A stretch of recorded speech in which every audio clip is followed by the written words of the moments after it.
Hello everyone, আজি আপোনালোকৰ মাজলৈ লৈ আহিছো মাংসৰ সৈতে কচু শাক আৰু ৰেচিপিটো বনাই হওকচোন।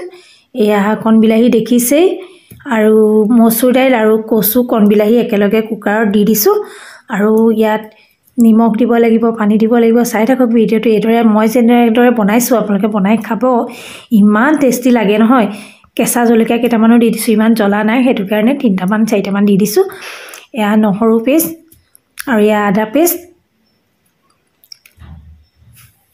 নিমখ দিছো অকণমান কমকৈ দিছো, পাছত আকৌ দিব লাগিব। আৰু এতিয়া দি দিম পানী।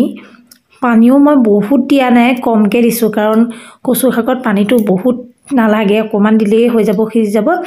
এতিয়া কুকাৰৰ ঢাকন লগাই হুইছেল 2টা বা 3টা আহিবলৈ দিম আৰু এইফালে কেৰাহী পাতি দিলো, তেল দি দিলো।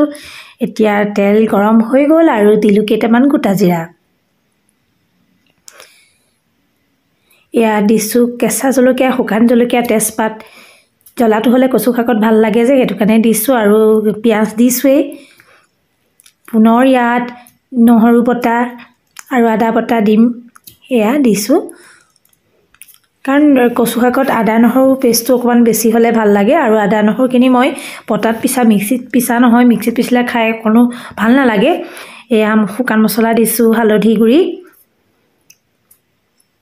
ধনিয়া গুড়ি, জিৰা গুড়ি, মিট মছলা আৰু অকণমান গৰম মছলা তেলতে দি দিছো।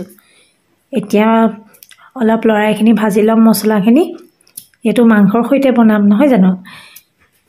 আৰু এইখিনি মাংসখিনি দি দিলো, দি পেলাই ভালকৈ লৰাই দিছো। এয়া চাওক, এতিয়া মাংসখিনি অলপ ভাজি ল'ব লাগিব। বহুত টেষ্টি লাগে এইদৰে খালে। আপোনালোকে মাংসৰ সৈতে যদি কচু শাক খোৱা নাই, এতিয়া যিহেতু কচু শাকৰ ছিজন, আপোনালোকে খাই চাব। নিমখ দিছোঁ, বহুত দিয়া নাই, এতিয়া দিছে নাই, অথনিয়ে দিছিলোঁ কুকাৰটোত, তাত দিয়া আছে যে, ইয়াত কমকৈ দিছোঁ। আৰু গোটা নহৰু দি দিছোঁ কেইফুটামান, পুনৰ লৰাই দিছোঁ। এতিয়া মাংসখিনি ভাজি থাকিব লাগিব, তাৰ মাজতে কচুখিনি সিজিল নাই চাই আহকচোন। কুকাৰটো খুলি লওঁ। এয়া মচুৰ দাইলো দিছিলোঁ যে, দাইলখিনি ওলাই গৈছে, দেখিছে নাই। এইখিনি ঘুটনি মাৰি দিলোঁ আৰু মই ঘুটনি মৰাটো দেখা নাই, কিন্তু ভিডিঅ' কৰিম। হেতাৰে ঘুটনি মাৰিলোঁ, ঘুটনি মাৰি নহ'লেও হয়, সিজি যায় যে। আৰু কচু শাকে কণ বিলাহীয়ে কম্বিনেশ্যনটো খুবেই ভাল লাগে, লগতে মাংস আছেই। এয়া মাংসখিনি ধুনীয়াকৈ সিজিছেগৈ চাওক। এটা ধুনীয়া গোন্ধ আহিছে, মাংসত দিয়া মছলাখিনি দি দিলোঁ যে, শুকান মছলাখিনি। এতিয়া এয়া কচু শাকখিনি যে, সেইখিনি হেতাৰে পূৰা ঘুটনি মাৰি মাংসখিনিৰ লগত মিক্স কৰি দিছোঁ। এয়া যোনে যোনে কচু শাক খাই ভাল পায়, লোভৰ পানী ওলাই গৈছে চাগে ন। এয়া লৰাই দিছোঁ, ডাঠ হৈ গৈছে। ডাঠেই হ'বলৈ দিম, বহুত পনীয়া নকৰোঁ, যিহেতু মাংসৰ লগত বনাম আৰু অকণমান সিজাই দিম, সেইটো কাৰণে অকণমান পানী দি দিছোঁ কম পৰিমাণে।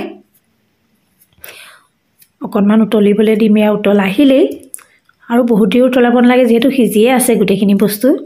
পানীটোহে অকণমান কমাই দিম। আৰু এয়া হৈ গ'ল মাংসৰ সৈতে কচু শাক। আৰু বন্ধুসকল, আপোনালোকে মোৰ চেনেলটো চাব, ভিডিঅ'বোৰ লাইক কৰিব, কমেণ্ট কৰিব, আৰু চেনেলটো যদি ছাবস্ক্ৰাইব কৰা নাই, ছাবস্ক্ৰাইব কৰি ল'ব, আৰু আহিবলগীয়া ভিডিঅ'সমূহ পাই থাকিবলৈ কাষতে থকা বেল আইকনটো টিপি দিব।